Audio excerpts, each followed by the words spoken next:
de tout l'univers, son immensité et sa splendeur, de ces milliards de galaxies, où chaque galaxie est composée de milliards d'étoiles. Le Seigneur, pour prouver aux humains que le Saint-Coran émane de lui, met en défi leurs idoles et autres divinités, en choisissant l'une des plus insignifiantes créatures sur Terre, la mouche. En effet, dans un verset du Saint-Coran, le Seigneur s'adressant à toute l'humanité, affirme avec force, que les divinités qu'il invoque en dehors de lui, 1. Ne peuvent jamais créer une mouche, quand même ils unissent leurs forces. 2. Ne peuvent jamais restituer, et récupérer ce qu'une mouche leur aurait dérobé. Voici le verset. Ô homme, une parabole vous est proposée, écoutez-la. Ce que vous invoquez en dehors d'Allah ne saurait même pas créer une mouche, quand même il s'unirait pour cela. Et si la mouche les dépouillait de quelque chose, il ne saurait le lui reprendre. Le solliciteur et le sollicité sont également faibles. Posons-nous la question. Si la création d'une mouche semble, même de nos jours, un défi difficile à relever, qu'en est-il alors de la restitution de ce qu'une mouche aura pris et ingurgité? Ainsi le texte du Coran est catégorique. Le solliciteur, donc l'humain, et le sollicité, donc toute divinité qu'il adore en dehors d'Allah, ne peuvent récupérer ce que la mouche leur aura dérobé.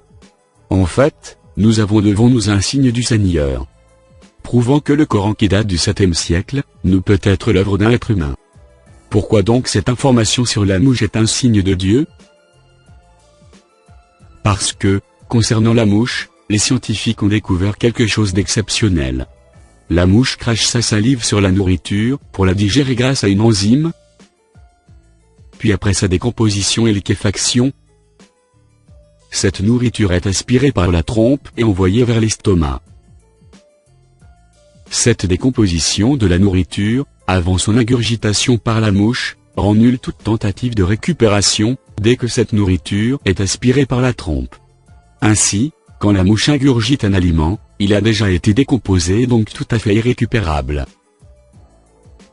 C'est cette vérité scientifique méconnue quand le Coran fut révélé au 7e siècle et juste découverte par la science moderne, qui est affirmée avec force par le Saint-Coran, sous forme d'un défi lancé à l'humanité et aux divinités qu'il adore en dehors d'Allah, qui prouve que le Coran ne peut pas être une œuvre humaine.